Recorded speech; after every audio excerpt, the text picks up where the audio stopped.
Academy for IAS. So guys, आज 21 जुलाई 2023 है और आज हम लोग करंट अफेयर्स को डिस्कस करेंगे। ये जो करंट अफेयर्स का जो लेक्चर है ये आपके सभी गवर्नमेंट एग्जामिनेशन के लिए काफी ज्यादा इंपॉर्टेंट है। अगर आप यूपीएससी, सिविल सर्विसेज या किसी भी स्टेट पीएससी की तैयारी कर रहे हैं तो this current affairs lecture is very very important for you, right. या कोई भी गवर्नमेंट एग्जामिनेशन के लिए करंट अफेयर्स का लेक्चर मोस्ट इंपॉर्टेंट है। And first of all, lecture को स्टार्ट करने से पहले मैं आप लोग को बता दूं कि आप लाइक का बटन जरूर हिट करिएगा, राइट, और शेयर जरूर करिएगा अगर आपको लेक्चर अच्छा लग रहा है तो। एंड सेकेंडली, हमारे टेलीग्राम ग्रुप को जो है वो आप जरूर ज्वाइन करिएगा। नीचे डिस्क्रिप्शन पर टेलीग्राम की लिंक आपको जो है वो मिल जाएगी, जहां पर पूरे लेक्चर्स की अपडेट्स हम रेगुलर बेसिस पर आपको प्रोवाइड कराते हैं। तो चलिए बिना किसी देरी किए हम लोग लेक्चर की शुरुआत करते हैं। तो पहला जो टॉपिक हम लोग को देखने को मिल रहा है जिसमें बात की जा रही है गंबूसा के बारे में। तो आप जैसे कि इस पर्टिकुलर फोटो में जो है वो देख सकते हैं कि गंबूसा जो है वो एक मछली हम लोग को जो है वो देखने को मिल रही है। बहुत छोटी मछली है ये, आप देखेंगे बहुत फिश की वैरायटी, बहुत छोटी मछली हम लोग को जो है वो देखने को मिल रही है। तो अभी आंध्र प्रदेश सरकार ने लगभग 10 मिलियन, मतलब 1 करोड़ के आसपास ये मछलियों को जो है वो छोड़ा है, राइट। अब ये क्यों रिलीज किया है इन पर्टिकुलर मछलियों को, मतलब जो आंध्र प्रदेश के अंदर अलग अलग वाटर बॉडीज है जैसे कि लेक्स वगैरह है, तो वहां पर इसलिए छोड़ा है क्योंकि ये मछलियां जो है वो पानी को साफ करने के लिए जानी जाती है। और इन पर्टिकुलर मछलियों को मॉस्किटो फिश भी कहा जाता है। ये जितने भी बीमारियां होती है ना, मॉस्किटो से होने वाली, कीटाणु से होने वाली जितनी भी बीमारियां होती है, जैसे मलेरिया हो गया, डेंगू हो गया, तो उसको खत्म करने में जो है ये मछली काफी ज्यादा हेल्प करती है। इसके अलावा ये मछली जो है वो मॉस्किटो कंट्रोल स्ट्रेटेजी जो इंडिया के अंदर है उसका पार्ट है 1928 से। तो गंबूसा नाम की एक मछली है जो पानी को साफ करती है। फैक्ट ध्यान में रखिएगा, इंडिया की पॉलिसीज में इस मछलियों का इस्तेमाल किया जाता है कि अगर वाटर बॉडी को साफ करना है तो इन मछलियों को जो है वाटर बॉडीज में छोड़ा जाए, राइट। तो काफी इंटरेस्टिंग फैक्ट है। और इनकी हाई ब्रीडिंग कैपेसिटी होती है, काफी तेजी से जो है ये बढ़ती हैं, बच्चे पैदा करती हैं, या काफी तेजी से ये रिप्रोडक्शन की प्रोसेस काफी ज्यादा हम लोग को जो है वो देखने को मिलती है। तो ये एक फैक्ट था छोटा सा जिसको आपको जो है वो ध्यान में रखना है गंबूसा से रिलेटेड। नेक्स्ट जो टॉपिक है वो हम लोग को सिकाडा प्रजाति का देखने को मिल रहा है। ये प्रजाति का नाम है सिकाडा। क्या पता क्वेश्चन इस प्रकार से आ जाए कि सिकाडा भी रिसेंटली न्यूज में था, क्या है ये बताइए। तो आपको क्लियरली पता होना चाहिए कि एक प्रकार की प्रजाति हम लोग को जो है वो देखने को मिल रही है, राइट। और साउथ इंडिया में वेरियस जगह पर जो है ये पाई जाती है, अलग अलग एरियाज पर साउथ इंडिया के, ये सिकाडा प्रजाति, राइट। और अभी इसको एक नई प्रजाति के तौर पर जो है वो आइडेंटिफाई किया गया है। इसका नाम जो है वो रखा गया है पुरान चिवीड़ा, और ये मलयालम नाम है चिवेड़ू, उसके नाम पर इसका नाम जो है वो रखा गया है सिकाडा या सिकाड़ा, राइट। तो ये फैक्ट आप थोड़ा सा ध्यान में रखिएगा। नेक्स्ट बहुत इंपॉर्टेंट टॉपिक है DPT3 की इम्यूनाइजेशन, मतलब कि वैक्सीनेशन DPT3 का, यानी कि थर्ड डोज DPT का। तो जिसमें इंडिया ने 93% वैक्सीनेशन कवरेज जो है वो अचीव किया, यानी कि हमारी कंट्री के अंदर बहुत भारी मात्रा में बच्चों को जो है वो DPT3 की वैक्सीन यानी कि थर्ड डोज जो है वो दे दिया गया है। तो कवरेज रेट जो है वो इंडिया का ऑल टाइम हाई, अभी तक सबसे ज्यादा जो है वो 93% का पाया गया 2022 में।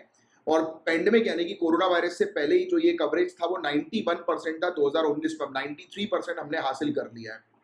और साथ ही साथ मीजल्स वैक्सीन जो होती है उनका कवरेज भी जो है वो काफी ज्यादा जो है वो बढ़ गया है। ये बेसिकली 86% था 2021 में, और 2022 में जो है वो 92% हम लोग को देखने को मिल रहा है। और जीरो डोज चिल्ड्रन के नंबर जो है वो डिक्रीज हो गए। जीरो डोज मतलब जिन भी बच्चों को कोई भी एक सिंगल वैक्सीन जो है वो DPT की नहीं लगती है तो वो जीरो डोज होते हैं, उसके नंबर जो है वो आधे हो गए, राइट, हाफ हो गए, राइट। तो ये भी एक अच्छी बात है। और इंडिया और इंडोनेशिया, ये दो कंट्री जो है यहाँ पर बहुत तेजी से वैक्सीनेशन प्रोसेस जो है वो अच्छी खासी हम लोग को देखने को मिल रही है। अब सवाल जो है ये उठता है कि ये DPT जो है वो क्या है। DPT का फुल फॉर्म डिप्थीरिया, टिटनेस और पर्ट्यूसिस। ये 3 प्रकार की प्रॉब्लम्स होती हैं। डिप्थीरिया और पर्ट्यूसिस जो है ये पर्सन टू पर्सन यानी कि व्यक्ति से व्यक्ति में फैलती हैं। और टिटनेस जो है वो बॉडी के अंदर एंटर होता है कट लगने से या किसी प्रकार का घाव होने से। डिप्थीरिया की बात करें, डिप्थीरिया के कारण सांस लेने में परेशानी होती है, हार्ट फेलियर हो सकता है, पैरालिसिस हो सकता है, या इवन डेथ तक हो सकती है। इतनी खतरनाक चीज है ये डिप्थीरिया। मतलब DPT को आप वैक्सीन के थ्रू खत्म कर सकते हो, बट देन टू अब आप देखिए 93% मतलब 100% कवरेज नहीं, अभी भी लोग जो है वो वैक्सीन नहीं लगवा रहे हैं। तो ये भी एक इशू हम लोग को जो है वो देखने को मिलता है। फिर दूसरा टिटनेस हम लोग को देखने को मिलता है। टिटनेस के अंदर जो है वो मसल्स जो होती है वो स्टिफ हो जाती है, काफी ज्यादा, काफी पेन होता है, राइट। टिटनेस में बहुत सीरियस हेल्थ प्रॉब्लम हो सकती है, जैसे कि एक व्यक्ति अपना मुंह नहीं खोल पाता, राइट। गटकने में जो है वो दिक्कत आती है, ब्रीदिंग में दिक्कत आती है, इवन टिटनेस के कारण भी लोगों की डेथ हो जाती है। पर्ट्यूसिस के बारे में हम लोग बात करें तो इसको वूपिंग कफ भी जो है वो कहा जाता है। क्या कहा जाता है? Whooping cough. और ये बेसिकली अनकंट्रोलेबल है। इसमें कफ जो होता है, खांसी जो होती है, बहुत तेजी तेजी से होने लगती है और काफी पेनफुल खांसी होती है, राइट। सांस लेने में परेशानी होती है, कुछ खाने पीने में परेशानी होती है, राइट। ये सीरियस हो सकता है बेबीज में, छोटे बच्चों में, क्योंकि छोटे बच्चे सांस नहीं ले रहा है, कुछ गटक नहीं पा रहा है, तो कितनी दिक्कत होगी उसको, राइट। इसके कारण निमोनिया भी हो सकता है, काफी सारे ब्रेन डैमेज हो सकता है, डेथ तक हो सकती है। टीन्स और अडल्ट में ये वेट लॉस हो सकता है भारी मात्रा में, या ब्लैडर कंट्रोल अपना जो है वो खो सकता है बॉडी का, राइट। तो ये सब चीजें, right. Respiratory system pass out करने में जो है वो दिक्कत आती है, राइट। बहुत सारी चीजें। ब्लैडर मतलब हमारा होता है ना यूरिनरी ब्लैडर, जिसके बारे में आपको पता होगा, यूरिन जहां से जो है वो पास होती है। तो ये चीजें जो है वो हम लोग को देखने को मिल रही है। तो इन फैक्ट्स पर आप थोड़ा सा डीपीटी के बारे में ध्यान में रखिएगा। तो ये एक टॉपिक था कि हमने 93% जो है वो अचीव कर लिया डीपीटी के थर्ड डोज का। अब नेक्स्ट एक बहुत इंपॉर्टेंट टॉपिक है स्टील स्लैग वाली रोड्स। यानी कि अब देखिए, ये जो टॉपिक ऐसा है, ये स्टील स्लैग रोड्स आप ध्यान में रखना। क्या होता है कि जब भी स्टील बनाया जाता है, तो स्टील बनाने की प्रोसेस में जो कुछ खराबी होती है, यानी कि कुछ वेस्टेज वगैरह होता है, कुछ गंदगी वगैरह होती है, वो है स्टील स्लैग। सिंपल शब्दों में, स्टील बनाने की प्रोसेस में जो भी बाय प्रोडक्ट यानी कि जो भी वेस्टेज निकल रहा है, उसका उपयोग जो है वो किया जा रहा है रोड कंस्ट्रक्शन में। काफी इंपॉर्टेंट फैक्ट है। मतलब कि इसको हम लोग वेस्ट टू वेल्थ इनिशिएटिव के साथ जो है वो जोड़ सकते हैं कि यानी कोई भी चीज खराब ना जाए, उसका उपयोग हम कहीं ना कहीं करें। दूसरी चीज, इससे काफी बचत होगी, 30% तक की बचत होगी। और इवन रोड्स होंगी काफी पक्की होंगी, उनका जो लाइफ है रोड की, राइट, वो 3 गुना ज्यादा बढ़ जाएगी। यानी कि और मजबूत रोड जो है वो इससे बनेगी, स्टील स्लैग से। और हर वेदर कंडीशन रेजिस्टेंट है। और आज की डेट में स्टील स्लैग नेशनल हाईवे में उपयोग किया जा रहा है। तो इंडिया ने जो है वो दुनिया की सबसे लेटेस्ट स्टील रोड टेक्नोलॉजी जो है वो डेवलप कर ली है, स्टील स्लैग का इस्तेमाल करके। अब ये स्टील स्लैग क्या है, तो मैंने आपको ऑलरेडी बता दिया कि जब स्टील बनाया जाता है, तो स्टील बनाने के दौरान जो बाय प्रोडक्ट होता है, यानी कि वो वेस्ट प्रोडक्ट जो होता है, जिसको जनरली जो है वो डिस्कार्ड कर दिया जाता है, फेंक दिया जाता है, या कहीं ना कहीं डिस्पोज कर दिया जाता है, तो उसका इस्तेमाल करके हम लोग जो है वो अब रोड बना रहे हैं। काफी इंपॉर्टेंट चीज है, राइट। तो यही चीज है, जब भी हम लोग को वो मोल्टन स्टील जो होता है ना, गर्माहट, गर्म वाला स्टील, एकदम उबलता हुआ, बिल्कुल एकदम खुखारता हुआ, तो जब ये इससे इंप्योरिटीज जो निकाली जाती है, उसको जितने भी, यानी कि जो नॉर्मल स्टील जो होता है उससे इंप्योरिटीज, जो भी उसकी वेस्ट चीजें वो निकाली जाती है स्टील मेकिंग के दौरान भट्टियों में, तो उस दौरान जो है ये प्रोड्यूस होता है स्टील स्लैग, राइट। और हम इसको जो है वो वेस्ट मटेरियल के तौर पर भेजने की जगह अब इसका इस्तेमाल हम लोग रोड कंस्ट्रक्शन में जो है वो कर रहे हैं। ये अचीवमेंट जो है वो इंडिया ने हासिल किया है। और इसको फिर हम दूसरे मटेरियल और दूसरी टेक्नोलॉजी के साथ जो है वो उपयोग करके और रोड को जो है वो सस्टेनेबल बना देते हैं कि लंबा चले रोड और मजबूत बने रोड। और इसको डेवलप किया है हमारी CRRI ने, CSIR ने, यानी कि ये टेक्नोलॉजी जो है वो CSIR central road research institute की हम लोग को जो है वो देखने को मिल रही है। तो ये फैक्ट्स हैं बहुत इंपॉर्टेंट जो ध्यान में रखना है। अब एक इकोनॉमिक से रिलेटेड न्यूज हम लोग को जो है वो देखने को मिल रही है। आरबीआई ने जो है वो इशू किया है स्टैंडर्ड ऑपरेटिंग प्रोसीजर, SOP जो है वो जारी किया है, राइट, बैंकों के लिए। क्यों? क्योंकि बैंक जो है वो basically proof of inward remittance जो है वो इशू नहीं कर रही है एक्सपोर्टर्स को। अब देखो, ये थोड़ा सा टॉपिक जो होगा वो यहाँ पर इतना आप पढ़ लोगे तो आपको समझ में नहीं आएगा। मैं आपको सिंपल शब्दों में जो है वो समझाता हूँ। ये टॉपिक बेसिकली एक्सपोर्टर्स के लिए है। अब एक्सपोर्टर यानी कि निर्यातक, जो लोग जो है वो सामान जो है उसको एक्सपोर्ट करते हैं, यानी कि जैसे मैं हूँ, मैं अगर किसी सामान को जो है वो एक्सपोर्ट कर रहा हूँ, तो मुझे जो है वो क्या मिलेगा, पैसा जो है वो मिलेगा, राइट, रुपीज में। या फिर आप जैसे जो आरबीआई ने बोला कि रुपी में जो हम ट्रेड करते हैं, करेंसी में जो ट्रेड करते हैं, जैसे काफी सारी कंट्रीज के साथ हमारे रिलेशन ऐसे हैं कि आप रुपीज में भी जो है वो ट्रेड कर सकते हैं। तो जब मैं किसी पर्टिकुलर सामान को एक्सपोर्ट करूंगा, तब होगा क्या, सामने वाला व्यक्ति जो है वो एक बैंक के माध्यम से मुझे पेमेंट करेगा, करेक्ट। अब बैंक जो है वो क्या मांगती है कि भाई आप अगर ये फॉरेन से आपके पास पैसा आ रहा है तो हमें प्रूफ दो कि किस चीज के लिए पैसा आ रहा है। देखो होगा क्या, जैसे मैं हूं, मैं जैसे कमलाक्ष, ठीक है, या आपका झा सर, मैंने जो है वो कोई सामान जो है वो बेचा किसी फॉरेनर को, फॉरेनर को, तो अब मैंने सामान इसके पास भेज दिया। अब ये मुझे पैसा भेजेगा, तो ये क्या करेगा, अपनी बैंक में पैसा डालेगा, राइट, और अपनी बैंक को बताएगा कि भाई मैं इसलिए इस व्यक्ति को जो है पैसा, क्योंकि प्रूफ बताना पड़ता है ना, भाई आप फॉरेन में ट्रेड कर रहे हो, फॉरेन में ट्रांजेक्शन कर रहे हो, भाई क्यों कर रहे हो, क्या वजह है, ये सब चीजें जानकारी होती है। तो क्या होता है कि ये व्यक्ति जो है वो बैंक में क्या करेगा, पैसा जो है वो डालेगा। अब बैंक इसको जो है वो एक सर्टिफिकेट देगी, राइट, इसको प्रूफ सर्टिफिकेट बोलते हैं, राइट, जिसको EBRC जो है वो कहा जाता है बैंक की लैंग्वेज में, इलेक्ट्रॉनिक बैंक रियलाइजेशन सर्टिफिकेट। अब क्या होगा, ये वाली बैंक जो है ये मेरी बैंक को जो है वो पैसा भेजेगी, फिर मेरी बैंक मुझे भेजेगी। अब मेरी बैंक मुझे तब देगी जब मैं ये प्रूफ अपनी बैंक को दिखाऊंगा कि भैया मुझे ये पैसा मिल रहा है, वो इसलिए मिल रहा है क्योंकि मैंने वो सामान जो है वो दिया है उस सामने वाले व्यक्ति को, ये बिल है एक प्रकार का, और ये कंफर्मेशन है कि भाई इस व्यक्ति ने उस बैंक में पैसा जमा किया, ये दिखाकर, और यही प्रूफ मैं दिखाऊंगा अपने बैंक को, तब जाकर ये मिलेगा। अब हो क्या रहा है प्रॉब्लम, काफी सारी बैंक्स ये सर्टिफिकेट जारी नहीं कर रही है, डिले कर रही है जारी करने में, उसके कारण से एक्सपोर्टर्स को बड़ी दिक्कत आ रही है। ये वाली न्यूज समझ में आई कि नहीं आई? देखो, कोई भी चीज अगर समझ में नहीं आएगी तो उसको सिंपल तरीके से ध्यान से समझो। फिर से मैं समझाता हूँ। जैसे कि फॉर एग्जांपल मैं हूं, मैं अगर किसी व्यक्ति को अगर कोई सामान एक्सपोर्ट कर रहा हूं तो मुझे पैसा मिलेगा उस एक्सपोर्ट का। अब वो पैसा एकदम से हवा में उड़ के तो आ नहीं जाएगा, बैंक के माध्यम से आएगा। तो हमें बैंक को जो है ये सर्टिफिकेट दिखाना पड़ता है, और ये बैंक ही सर्टिफिकेट जारी करती है, यानी कि मुझे अपनी बैंक को दिखाना पड़ेगा। क्योंकि देखो, जो फॉरेनर है वो जब अपनी बैंक में पैसा डालेगा तो वो बताएगा कि भैया मुझे इस फलाना व्यक्ति को ये पैसे भेजने हैं क्योंकि इस व्यक्ति ने मुझे ये सामान दिया। तो वो बैंक क्या करेगा, ये सर्टिफिकेट जारी करके इस व्यक्ति को दे देगा। अब क्या हो रहा है, बैंक ऐसे सर्टिफिकेट जारी नहीं कर रही है, तो प्रॉब्लम यही आ रही है। इशू जो है सबसे बड़ा फॉरेन इनवर्ड रेमिटेंस सर्टिफिकेट का है। ये सर्टिफिकेट होता है, एक बैंक जो होती है वो दूसरी बैंक को भेज नहीं रही है या इशू जो है वो कर नहीं रही है सर्टिफिकेट, क्योंकि वो इशू कर देगी तो आप हमारी वाली बैंक के सिस्टम में आ जाएगा, अच्छा ये सर्टिफिकेट है, ठीक है भैया आप दिखाओ प्रूफ, आपकी आईडी, हाँ भैया यही व्यक्ति, मैच कर लिया, पैसे दे दिया। तो ये चीज होती है इस प्रकार से। अब एक्सपोर्टर को बड़ी जो है वो दिक्कत आ रही है। तो ये क्या है, FIRC foreign inward remittance certificate, ये एक पर्टिकुलर डॉक्यूमेंट, एक कागज हम लोग को देखने को मिलता है। जितने भी इनवर्ड रेमिटेंस होते हैं, यानी कि पैसा जो भी इंडिया के अंदर जो है वो आता है ट्रेड के माध्यम से, तो ये सर्टिफिकेट जो है वो दिखाना पड़ता है। और इसका इलेक्ट्रॉनिक जो वर्जन है, इसका नाम है वो है electronic bank realisation certificate, EBRC के नाम से इसको हम लोग जो है वो जानते हैं। तो ये एक बहुत ही ऑथेंटिक प्रूफ होता है बेसिकली एक्सपोर्ट बिजनेस के लिए। तो ये फैक्ट जो है वो काफी ज्यादा इंपॉर्टेंट है, जो आपको जो है वो थोड़ा सा ध्यान में रखना है, राइट। अब नेक्स्ट न्यूज की बारे में बात करें हम लोग, तो डिजिटल टाइम वाउचर सिस्टम, ये बहुत इंपॉर्टेंट है। क्वेश्चन आएगा, बताओ जरा, अभी न्यूज में था डिजिटल टाइम वाउचर सिस्टम क्या ही है। तो आपको सबसे पहली चीज तो ध्यान में ये रखनी है कि इलेक्शन कमीशन ऑफ इंडिया इसको जो है वो जारी करती है। ये क्या है, टाइम वाउचर है, एक प्रकार का वाउचर है। ये वाउचर जो है वो इलेक्शन कमीशन ऑफ इंडिया जो है वो किसको देती है, पॉलिटिकल पार्टी को देती है। ये उन पॉलिटिकल पार्टी को जो है वो दिया जाता है, जो पॉलिटिकल पार्टी, जो नेशनल पॉलिटिकल पार्टी होती है ना, जिनको बेसिकली जो ब्रॉडकास्टिंग कर सकते हैं दूरदर्शन पर, आकाशवाणी पर। आपको पता है ना, अपने कैंपेनिंग करते हैं पॉलिटिकल पार्टीज जो होती है, नेशनल पॉलिटिकल पार्टीज। आपने पढ़ा होगा पॉलिटी के अंदर, नहीं पढ़ा तो ये बेसिक चीजें आपको जनरल स्टडीज के अंदर पढ़नी है। हमारे पॉलिटी के कोर्स को जो है वो ज्वाइन कर लो, नीचे डिस्क्रिप्शन पर एप्लीकेशन की लिंक मिल जाएगी, वहां पर पूरी चीज डिटेल में एक्सप्लेन की हुई है कि क्या नेशनल पॉलिटिकल पार्टी होती है, स्टेट पॉलिटिकल पार्टी होती है, सब कुछ जो है वो बताया हुआ है। और हम तो दावा भी करते हैं कि 80% क्वेश्चन एग्जामिनेशन में अगर हमारे पढ़ाई गई चीजों से नहीं आया तो आपकी पूरी फीस वापस। ये ऐसा कोई नहीं करता हुआ मिलेगा आपको। क्यों, हम इसलिए करते हैं क्योंकि पूरी चीज सिलेबस के अकॉर्डिंग जो है वो कवर करवाई जाती है, और आपके बिल्कुल जनरल स्टडीज के बेसिक्स अच्छे से क्लियर होने चाहिए।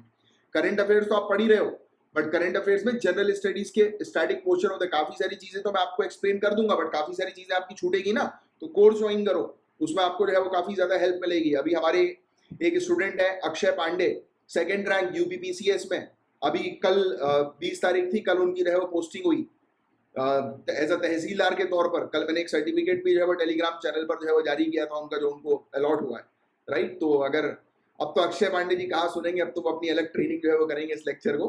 By the way heartiest congratulation. और ऐसे ही मैं चाहता हूँ कि आप लोग का भी नाम जो है वो अगले साल लिस्ट में जो है, तो मन लगाकर मेहनत करो। सिर्फ आपको एक ही चीज पर फोकस करना है, कंसिस्टेंसी के ऊपर मन लगाकर कंटिन्यू रखो अपनी तैयारी को, सिलेक्शन आपका हो गया रहेगा। तो अब देखिए, पॉलिटिकल पार्टीज जो हम लोग को देखने को मिलती हैं वो प्रचार करती हैं कहां पर, दूरदर्शन पर, आकाशवाणी पर। अब ऐसा तो नहीं है मुंह उठा के चले जाओ और बोलोगे हाँ भैया माइक तो हम प्रचार करेंगे। भैया हर एक चीज का टाइम होता है, राइट। तो ये बेसिकली डिजिटल टाइम वाउचर है, ये पॉलिटिकल पार्टी को दिया जाता है कि भैया इस समय पर आप आकर अपना प्रचार जो है वो कर सकते हो, आपका टाइम पीरियड ब्रॉडकास्टिंग का ये होगा। तो ये चीज है और कुछ नहीं है। डिजिटल टाइम वाउचर क्या है, ये परमिशन है कि एक स्पेसिफिक टाइम जो है वो पॉलिटिकल पार्टी को दिया जाता है कि भैया आप अपने मैसेज को जो है वो इस समय पर ब्रॉडकास्ट करोगे। बात समझ में आई? तो ये चीज है।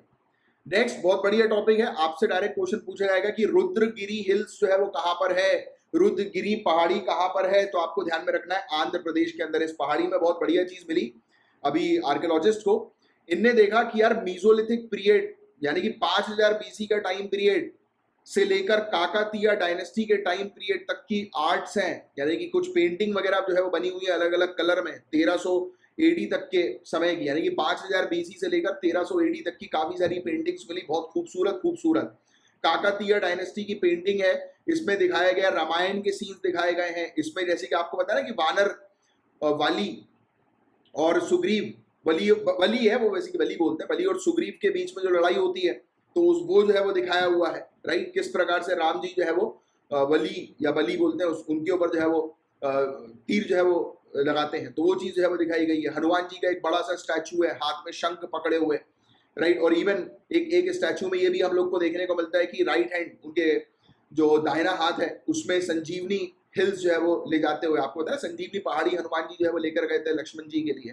तो ये सब चीजें जो है वहां पर है। अब आपसे क्वेश्चन तो ये वाला पूछेंगे, वैसे ये लोग रुद्रगिरी हिल्स के बारे में इतना डिटेल में ये सब चीजें नहीं आएंगी, बट फिर भी आपको ध्यान में रखना यहाँ पर जिक्र है काकतीय डायनेस्टी का।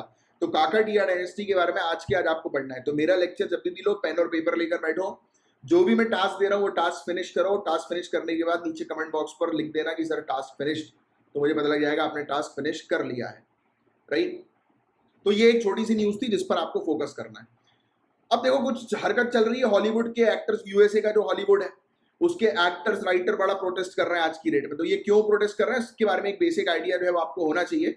एक्चुअली क्या हो रहा है, इनको सैलरी जो है वो मिल नहीं रही है, प्रॉपर टाइम पे नहीं मिल रही है, प्रॉपर नहीं मिल रही है, और इनको चिंता बेसिकली जो है वो किस चीज के ऊपर इन्होंने स्ट्राइक कर दिया, इनको चिंता है बेसिकली आर्टिफिशियल इंटेलिजेंस की। भैया आजकल तो ऐसा हो गया, आर्टिफिशियल इंटेलिजेंस इतना ज्यादा बढ़ गया है, आपको उसके बारे में तो पता ही होगा, चैट जीपीटी के बारे में। उसमें तो आप एक दो वर्ड जो है वो डालो, आपको पूरा जो है वो ऐसे बनाकर दे देगा वो, राइट। बट फिर भी एक बात मैं आपको बता दूं, चैट जीपीटी भी यूपीएससी फेल हो गया, यानी कि यूपीएससी पास नहीं कर पाया। तो यूपीएससी एग्जामिनेशन की जो भी स्टूडेंट तैयारी कर रहा है, ये इतना कंसेप्चुअल और इतना बेस्ट एग्जामिनेशन है कि you have to work very hard. दिमाग, ह्यूमन ब्रेन इज, मतलब ह्यूमन ब्रेन कहीं ना कहीं जीत जाता है आर्टिफिशियल इंटेलिजेंस से, अगर वो प्रॉपर तरीके से यूटिलाइज करे, राइट।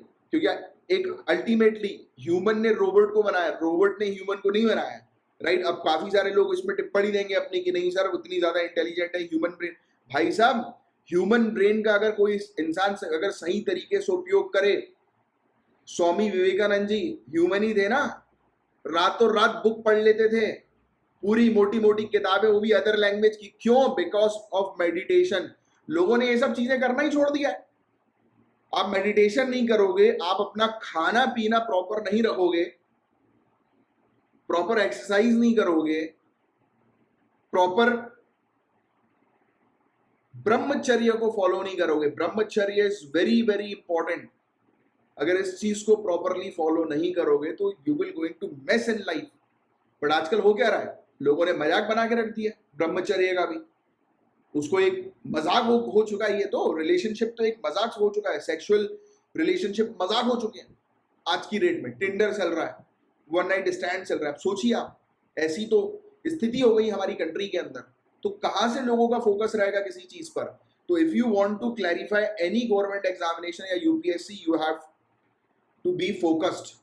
फोकस होना पड़ेगा, और फोकस होने के लिए you have to maintain proper diet, proper health, proper meditation, proper conduct, विचार, सोच बहुत इंपॉर्टेंट है। लोगों की अगर सोच में गंदगी भरी होगी तो वही तो दिखेगी आपकी पर्सनालिटी में। तो आप जैसे हो वैसी चीज आप अट्रैक्ट करते हो। तो make your self like an officer, ये मैं हमेशा बोलता हूँ।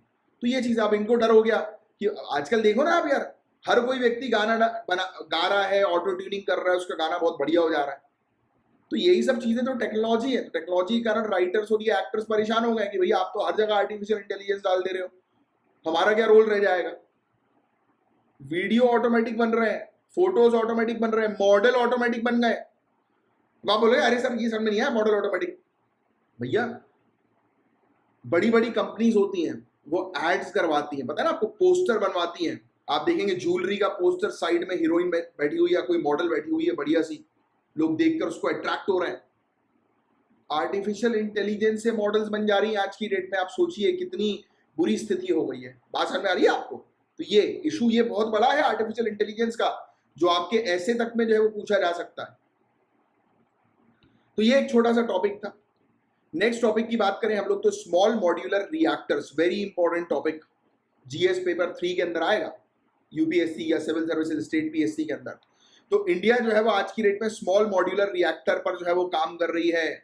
स्मॉल मॉड्यूलर रिएक्टर और ये न्यूक्लियर एनर्जी सेक्टर की फील्ड में काम कर रही है। तो क्या है ये स्मॉल मॉड्यूलर रिएक्टर?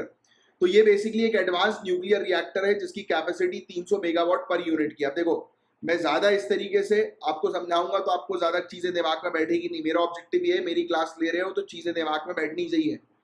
इधर देखो फोटो की तरफ, ध्यान सभी लोग दो फोटो की तरफ। फोटो में जो है वो क्या है, ये आपको दिख रहा है न्यूक्लियर रिएक्टर, आपको पता है बड़े बड़े से जो है वो दिखते हैं इस तरीके के शेप के, राइट। ये है बीच वाला स्मॉल न्यूक्लियर रिएक्टर, यानी कि छोटा रिएक्टर, न्यूक्लियर एनर्जी जनरेट करेगा कम, और उस कैपेसिटी भी उसकी जो है वो कम होगी, और आराम से कहीं पर भी उसको ले जाया जा सकता है। ये फैक्ट्री मेड होते हैं, उनको कहीं पर भी साइट पर ले जाकर इंस्टॉल किया जा सकता है, और बहुत सिंपल होते हैं, काफी सेफ होते हैं, कॉस्ट सस्ते पड़ते हैं, राइट, और इकोनॉमिकल और टाइम एफिशिएंट होते हैं। तो आज की डेट में हम लोग स्मॉल मॉड्यूलर रिएक्टर पर जो है वो फोकस कर रहे हैं। उससे भी छोटा एक होता है माइक्रो, बट हम लोग स्मॉल मॉड्यूलर रिएक्टर पर जो है वो फोकस कर रहे हैं। इंडिया के पास 22 न्यूक्लियर रिएक्टर है 7 पावर प्लांट्स में हमारी कंट्री के अंदर, जो कि 6780 मेगावाट की न्यूक्लियर एनर्जी प्रोड्यूस करते हैं। इंडिया का ऑब्जेक्टिव ये है कि हम 2035 तक हमारी न्यूक्लियर पावर को जो है वो 10% हमारी एनर्जी के साथ मिक्स करें। आज की रेट में हमारे घर पे जो इलेक्ट्रिसिटी आ रही है, जो ये बिजली हम लोग चला रहे हैं, वो कोयले को जलाकर बन रही है, और आपको पता है कि न्यूक्लियर से भी इलेक्ट्रिसिटी पावर जो है वो जनरेट होती है। तो हम बोल रहे हैं कि हम अपनी जितनी भी एनर्जी है उसमें न्यूक्लियर एनर्जी को जो है वो 10% मिक्स करेंगे 2035 तक। ये हमारा टारगेट है, ये टारगेट लिख लो, याद रखना, ये टारगेट बहुत इंपॉर्टेंट है। पूरे दुनिया भर में 70 से भी ज्यादा स्मॉल मॉड्यूलर रिएक्टर के डिजाइन हम लोग को देखने को मिल रहे हैं, जो कि 17 कंट्रीज में डेवलप हो रहे हैं, राइट। और ये हम लोग को देखने को मिल रही है S new scale power company, जो कि 600 मेगावाट की स्मॉल मॉड्यूलर रिएक्टर जो है वो तैयार कर रही है, राइट। प्लांट डिजाइन जो है वो तैयार कर रही है, जिसको न्यूक्लियर रेगुलेटरी कमीशन ने तक जो है वो अप्रूव कर दिया है। रशिया के अंदर भी इस प्रकार के रिएक्टर्स हम लोग को जो है वो देखने को मिल रहे हैं। यूके के अंदर रोल्स रॉयस गाड़ियां आपने देखी होगी, रोल्स रॉयस पता है आपको जेट के इंजन भी बनाती है, और ये न्यूक्लियर रिएक्टर पर भी जो है वो काम कर रही है। देखिए स्मॉल मॉड्यूलर रिएक्टर जो है ये रोल्स रॉयस भी प्रोड्यूस कर रही है, बना रही है। तो ये कुछ फैक्ट्स हैं काफी इंपॉर्टेंट जो आपको ध्यान में रखने, जीएस पेपर 3 में आएंगे। अब देखो, एक चीज हम लोग को नजर आई है जिसमें एक न्यूज में जो है वो बताया जा रहा है कि जो शेयर है बिग 5 बिजनेस ग्रुप का, यानी कि जो बड़ी बड़ी कंपनीज है, इंडस्ट्रीज है हमारी कंट्री के अंदर, उनका शेयर बढ़ गया है, अचानक से वो बहुत अमीर हो गए। बट एकदम से एक और चीज जो है वो नजर आई कि उसके बाद वाली जो 5 कंट्री है उनका, सॉरी कंपनी जो है, उसके बाद वाली जो टॉप 5 कंपनी राइज कर गई है एकदम से, और उसी के नीचे 6 से लेकर 10वीं कंपनी, यानी कि बॉटम 5 कंपनी, उसके नीचे उनका शेयर गिर गया। अब क्यों हुआ भैया ऐसा? तो कंपटीशन बढ़ गया ना। आज की रेट में कंपटीशन कितना ज्यादा है, हर एक बड़ी कंपनी आप देखिए नई नई टेक्नोलॉजी पर काम कर रही है, तुरंत अपग्रेड कर रही है। फोन्स को देखिए आप आज की रेट में, अगर हम कंपेयर करें आईफोन, एप्पल को और सैमसंग को, देखिए आपको एक मीम चलता है, आपने शायद देखा होगा कि हम 3 कैमरा लेकर आ रहे हैं, वो बोलता है सामने वाला 3 कैमरा 12-12 मेगापिक्सल, वो बोलता है 50-50 मेगापिक्सल, पता नहीं ऐसा कुछ बोलता है वो। फिर बोलता है हमारी 256 जीबी या 500 क्या होता है, 512 जीबी होता है ना शायद, तो वो जो है हम लेकर आ रहे हैं। तो ये सामने वाला बोलता है कि हम 500 जी कितना, पता नहीं कितना तो बोल देता है कि 500 टीबी वगैरह लेकर आ रहा है, तो देखा होगा शायद वाला है। तो competition, this is competition. Competition के कारण जो है वो जो कंपनी जो है वो नीचे चली गई, और जो ऊपर वाली कंपनी से वो राइज कर गई। तो ये रूल है लाइफ का भी, आपको अगर अपग्रेड करना है अपनी लाइफ में तभी आप जो है वो आगे सक्सेसफुल हो पाओगे। अपग्रेड करोगे तो ही सक्सेस जो है वो मिलेगी। अपग्रेड नहीं करोगे, टेक्नोलॉजी और समय के हिसाब से जो है वो नहीं चलोगे, तो कुछ नहीं हो पाएगा। अभी टाइम है, टाइम पर जो है वो तैयारी करके पूरा अपना मन लगाकर, दिमाग लगाकर एग्जाम निकाल लो, तो बाद में एंजॉय करोगे, वरना जिंदगी भर ऐसे ही पड़े रहोगे, तैयारी के बाद फिर कुछ नहीं मिलेगा। क्योंकि टाइम पास आप ज्यादा कर रहे हो, रील्स में इधर उधर, वो सब नहीं करना है। Got it? फिर इन्फ्लेशन, महंगाई तो है ही, ये बड़ी एक दिक्कत है। फिर बाद में ये भी हो रहा है, मीडिया आजकल होता है ना कि भाई जिसने ज्यादा एडवर्टीजमेंट किया वो उतना पावरफुल। आज की डेट में देखिए बड़ी बड़ी कंपनी कितने एडवर्टीजमेंट पे खर्चा करती हैं, कितना, तो तभी तो कमा रही है। तो जहां आपने मीडिया को इन्फ्लुएंस कर लिया वहां आपका काम हो गया। दूसरा, आज की डेट में ये भी हो रहा है, बड़ी बड़ी कंपनीज पॉलिटिकल इन्फ्लुएंस करवाती हैं। बड़े बड़े जो आप देखेंगे रियल एस्टेट ग्रुप हो गए, अंबानीज हुए, डायरेक्ट हम लोग को देखने को हो रहा है पॉलिटिशियंस के साथ इनका उठना बैठना है। उठने बैठने का मतलब पॉलिटिशियंस ही पॉलिसी बनाता है, तो वो इंडस्ट्रियलिस्ट के फेवर में पॉलिसी बना देंगे। तो ये सब चीजें भी हम लोग को जो है वो देखने को मिल रही है, इसलिए इंडिया के अंदर ये स्थिति जो है वो अप डाउन की जो है वो नजर आ रही है, राइट। तो अब मेरा क्वेश्चन ये है, अब देखो क्या होता है इकोनॉमिक्स के अंदर, एक चीज हमेशा ध्यान में रखना, जो प्रॉब्लम है वही उसका सोल्यूशन है। तो मैंने ये आप लोग के लिए क्वेश्चन दिया है कि इस प्रॉब्लम को अपन कैसे रिजॉल्व कर सकते हैं। जो इंडस्ट्रियल कॉन्सेंट्रेशन की प्रॉब्लम आ रही है कि कुछ इंडस्ट्री जो है वो ग्रो कर रही है, कुछ नहीं ग्रो कर पा रही, तो आप कैसे करोगे? कंपटीशन स्टिफ है, तो कंपटीशन होना अच्छी बात है, बट फेयर कंपटीशन हो, इस पर काम किया जाए, जो कंपटीशन कमीशन ऑफ इंडिया काम करती है। ये सब चीजें आपको पता होनी चाहिए एज अ ब्यूरोक्रेट के तौर पर, एज अ ऑफिसर के तौर पर। तो ये आपके लिए क्वेश्चन है, इसको मुझे ज्यादा नहीं 50 वर्ड में जो है आंसर लिखकर बताओ कि आप ये वाली प्रॉब्लम्स को जो है वो कैसे रिजॉल्व करोगे इंडिया के अंदर। Got it? नेक्स्ट बहुत बढ़िया टॉपिक है। अब देखिए एक बड़ी दिक्कत कर दी हमने, अब आपको आवाज शायद थोड़ी सी अच्छी सुनाई दे रही होगी। अभी क्या हुआ था, अचानक से जो है वो मेरा ध्यान गया, यहाँ पर हमने वो ही नहीं लगाया था, ये माइक जो यहाँ पर पहना हुआ है, शायद आपको दिख रहा होगा, ये माइक यहाँ पर दिख रहा है, ये माइक, तो उसका भैया वो तार लगाना ही भूल गए। ऐसा कई बार आपके साथ भी होता होगा कि चार्जर लगा दिया, फोन बिल्कुल एकदम, फोन में आपको अर्जेंट जाना है कहीं पे, फोन में 10% बैटरी है, आप मस्त चार्जर लगा के नहाने वहाने चले गए, बाद में आके देखा लो स्विच ही ऑन नहीं किया। हो जाता है भाई कभी कभी। चलिए ये अपनी ये वाली सही क्लियर आवाज आई थिंक अब आपको जो है वो सुनाई देगी। अभी तक आप सोच रहे होगे अरे यार मुझे बोल रहे होगे, शायद कुछ लोगों ने लिख भी दिया होगा कमेंट में, या सोच रहे होगे हम लिख दें सर को बता दें कि सर वो पंखा वंखा चल रहा है, आवाज सही नहीं आ रही, इसको आवाज को ठीक कर दो। तो अब आई थिंक अब आपको आवाज सही नजर आ रही, सुनाई दे रही होगी। नजर तो नहीं आ रही आवाज किसी को? चलो अब देखो एक बड़ी दिक्कत चल रही है टैक्स चैलेंजेस को लेकर। ये बहुत इंपॉर्टेंट टॉपिक है, उसको अच्छे सुनना, जीएस पेपर 3 इकोनॉमिक्स के अंदर ये टॉपिक आएगा। 138 मेंबर ओईसीडी का फुल फॉर्म क्या है? Organisation for economic cooperation and development. और G20 inclusive framework on base erosion and profit sharing. ये base erosion and profit sharing क्या होता है इसके बारे में पहले समझो। देखो बेस इरोजन और प्रॉफिट शेयरिंग इसका मतलब होता है कि ये एक कॉर्पोरेट टैक्स प्लानिंग स्ट्रेटजी, यानी कॉर्पोरेट मतलब कंपनी का टैक्स। कंपनी वाले क्या करते हैं? टैक्स की प्लानिंग करते हैं। अब देखो मैं जैसे फॉर एग्जांपल एक कंपनी वाला हूं, एग्जांपल मैं यही सोचूंगा ना कि भाई जितना ज्यादा हो सके उतना टैक्स बचा लूं। ऑब्वियस ही बात है, अगर आपकी एक कंपनी आप सोचोगे कि जितना ज्यादा टैक्स बचेगा उतना मेरा प्रॉफिट बनेगा, मैं क्यों सरकार को पैसा दूं। अब ये लोग क्या करते हैं कंपनी वाले, ये स्ट्रैटेजी बनाते हैं कि हम basically specially MNC multinational company, कि हम उस कंट्री के अंदर अपनी ब्रांच डालें जिस कंट्री के अंदर टैक्स रेट कम है। बात समझ रहे हो? ये लफड़ा है, base erosion and profit sharing है। जैसे एग्जांपल के तौर पर अमेजॉन, फ्लिपकार्ट एक इंडियन की कंपनी है, बट वो सिंगापुर में जो है वो registered, if I am not wrong. But हालांकि किसी ने मुझे स्टूडेंट ने बताया था कि वो सिंगापुर से रजिस्ट्रेशन उसने अपना हटा लिया है, बट वो इनिशियली सिंगापुर में रजिस्टर्ड थी। बट मैं आपको एक चीज समझा, चलो अमेजॉन की बात करते हैं। अमेजॉन, आप भी अमेजॉन यूज करते हो ना? मैं तो करता हूं, राइट? आप भी करते होगे, काफी सारे लोग अमेजॉन यूज कर रहे हैं। अमेजॉन इंडिया से कमा रहा है, बट वो टैक्स कहां पे दे रहा है? यूएसए में अपनी गवर्नमेंट को टैक्स दे रहा है। तो भैया ये तो गलत है ना। आप जहां से प्रॉफिट उठा रहे हो, जहां से कमा रहे हो, उसकी गवर्नमेंट को भी तो पैसा दो। तो ये इशू है। देखो इसमें होता यह है कि ये लोग क्या करते हैं, अपने प्रॉफिट को जो है वो हाई टैक्स ज्यूरिसडिक्शन से लो या फिर नो टैक्स ज्यूरिसडिक्शन पर शिफ्ट कर देते हैं। यानी कि ऐसी कंट्री पे अपनी ऑफिस या अपना ब्रांच जो है वो एस्टैब्लिश करते हैं जहां पर इनको कम टैक्स पे करना पड़े। तो Organisation for economic cooperation and Development ने डिफाइन किया है ये base erosion and profit shifting strategy जो है वो क्या है। तो इन्होंने बोला है कि भैया ये एक्सप्लॉइटिंग गैप्स है, ये शोषण है, एक प्रकार का एक्सप्लॉइटेशन है, और ये मिसमैच है टैक्स रूल का, टैक्स रूल की धज्जियां उड़ा रहा है ये। और जितनी भी डेवलपिंग कंट्रीज जो हैं वो बेसिकली किसके ऊपर डिपेंडेंट होती है? कॉर्पोरेट टैक्स के ऊपर डिपेंडेंट होती है। भाई कोई भी एक डेवलपिंग कंट्री, जैसे इंडिया की हम बात करें, इंडिया हालांकि अब इमर्जिंग की स्टेट में आ गई है, तो इंडिया कंपनीज के ऊपर डिपेंडेंट है, क्योंकि इंडिया के पास कंपनी से ज्यादा पैसा आएगा, एज कंपनी का टैक्स ज्यादा आएगा, कॉर्पोरेट टैक्स ज्यादा आएगा as compare to income tax लोगों का, क्योंकि इनकम स्लैब जो है वो लोगों की एग्जेम्प्टेड वाली ज्यादा है।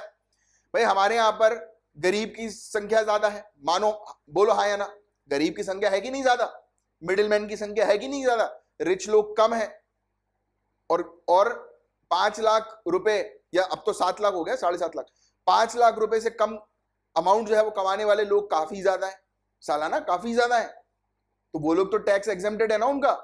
तो सरकार किन के ऊपर, डेवलपिंग कंट्री किन को देखती है, कॉर्पोरेट को देखती है, कॉर्पोरेट टैक्स को, कंपनीज को देखती है कि यहां से हमें जो है वो पैसा मिलेगा। बात समझ रहे हो? अब हो क्या रहा है, अब एक डेवलपिंग कंट्री के अंदर जैसे इंडिया, इंडिया के अंदर अमेजोन जो है वो प्रॉफिट कमा रहा है बट हमें टैक्स नहीं दे रहा। Are you getting this point? ये इशू है। तो इसीलिए इंटरनेशनल लेवल पर ये प्रॉब्लम्स ना हो, इसके लिए बैठक होती है। और अभी 138 मेंबर जो Organisation for economic cooperation and development और G20 inclusive framework on base erosion and profit shifting का हम लोग को देखने को मिल रहा है, ये 90% से भी ज्यादा ग्लोबल जीडीपी जो है वो रिप्रेजेंट कर रहा है। तो ये अब एक चीज पर फोकस कर रहे हैं, Organisation for economic cooperation and Development अब पॉलिसीज बनाएगा, रूल्स बनाएगा, जिसके थ्रू जो है वो प्रॉपर तरीके से स्टेबिलिटी मेंटेन की जाए। इन्होंने बोला है कि हम 2 पिलर सोल्यूशन लेकर आएंगे। अब क्वेश्चन आ सकता है 2 पिलर सोल्यूशन किसका है, OECD का है या फिर आप base erosion and profit shifting, BEPS आप ध्यान में रखना कि BEPS के लिए है। तो ये global anti base erosion rules हम लोग को देखने को मिल रहा है, ये फैक्ट ध्यान में रखना। ये ऐसे नियम है जिस पर एग्री कर लिया गया था 137 कंट्री ने 2021 में कि भैया हम जो है वो BEPS के OECD के फ्रेमवर्क पर काम करेंगे, यानी कि Organisation for economic cooperation and Development जो है वो रूल्स बनाएगा और उस रूल्स पर ये 137 कंट्रीज जो है वो काम करेंगी। ये डिफाइन करता है मल्टीनेशनल एंटरप्राइज को, MNE को या MNC भी आप बोल सकते हो, कि भाई उनका मिनिमम टैक्स कितना होना चाहिए, यानी कि एक मल्टीनेशनल कंपनी जो होती है वो मिनिमम कितना टैक्स पे करे, राइट। और ये बेसिकली एक मैकेनिज्म लेकर आएंगे जिसके थ्रू कैलकुलेट किया जाएगा कि एक मल्टीनेशनल एंटरप्राइज जो है उसका इफेक्टिव टैक्स जो है वो क्या होना चाहिए, किस किस क्षेत्र में कितना होना चाहिए, और वो डिपेंड करेगा उसके प्रॉफिट्स के अकॉर्डिंग, राइट। और ये स्टेबिलिटी प्रोवाइड कराएगा एक इंटरनेशनल टैक्स सिस्टम के अंदर, राइट। और डेवलपिंग कंट्रीज को जो है इससे काफी ज्यादा हेल्प जो है वो मिलेगी। अब आप लोग के लिए क्वेश्चन है जो कि एक गवर्नमेंट एग्जामिनेशन में ऑलरेडी पूछा जा चुका है, ये वाला क्वेश्चन जो मैंने आपके सामने रखा है। तो आप वीडियो को पॉज करें, ये क्वेश्चन पढ़ें ध्यान से और इसका आंसर नीचे कमेंट बॉक्स पर लिख कर बताएं, राइट। तो जो भी लोग जो है वो अटेम्प्ट करेंगे, तो टॉप जो भी स्टूडेंट अटेम्प्ट कर रहे हैं इस पर्टिकुलर क्वेश्चन को, तो उनका नाम जो है वो मैं डिस्प्ले करूंगा नेक्स्ट लेक्चर में, राइट।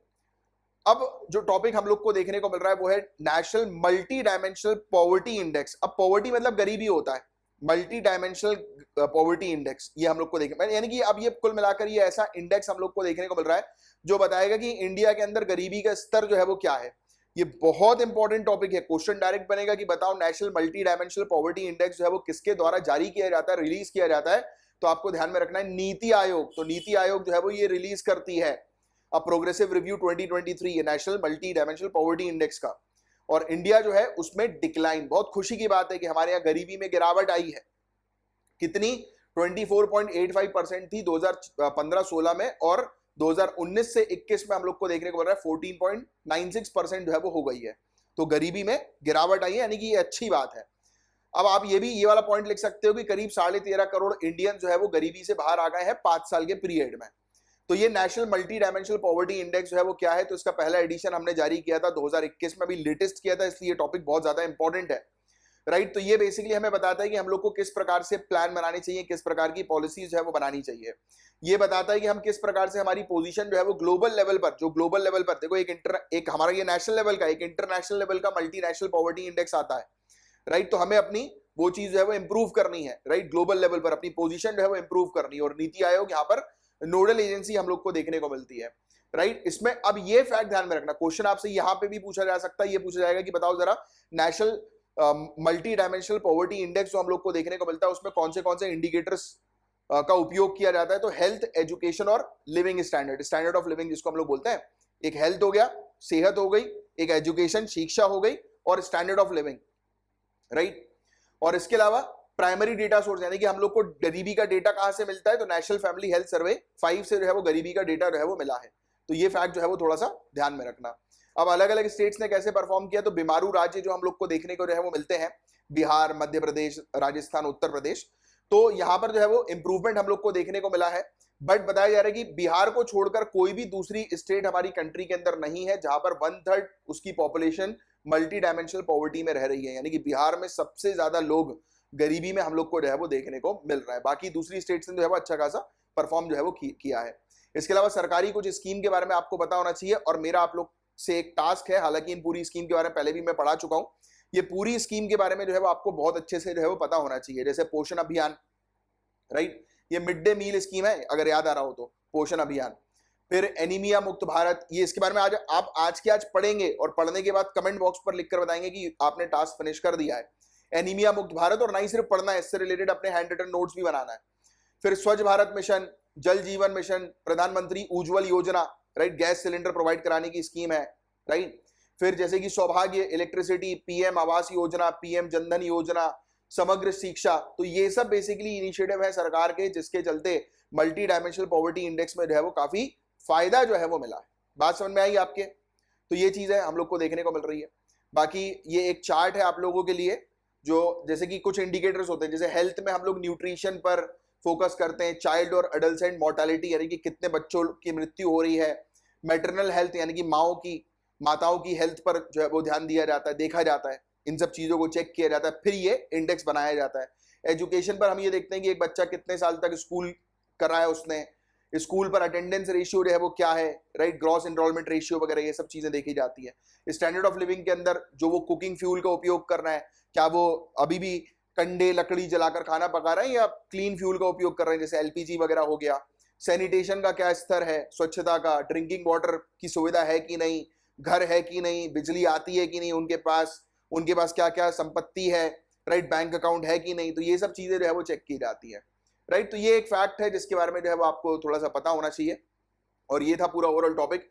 मैं उम्मीद करता हूँ पूरी चीज जो है वो आपको अच्छे से क्रिस्टल क्लियर जो है वो समझ में आई होगी। तो जितने भी मैंने क्वेश्चंस पूछे हैं उसका आंसर नीचे कमेंट बॉक्स पर लिखकर दीजिए, और लाइक का बटन जो है वो जरूर हिट करिएगा, और अच्छा लगा है लेक्चर तो शेयर जरूर करिएगा, शेयर करना मत भूलिएगा, कहीं पर भी एक भी जगह जो है वो शेयर कर दीजिए। और टेलीग्राम पर हमारा ग्रुप है उसको ज्वाइन कर लीजिए, वहां पर पूरी लेक्चर्स की अपडेट्स वगैरह जो है वो आपको रेगुलर बेसिस पर मिलेंगी। तो चलिए अब मैं साइन ऑफ करता हूँ, मिलेंगे हम लोग नेक्स्ट लेक्चर में, तब तक के लिए bye bye, take care, have a great day ahead, जय हिंद।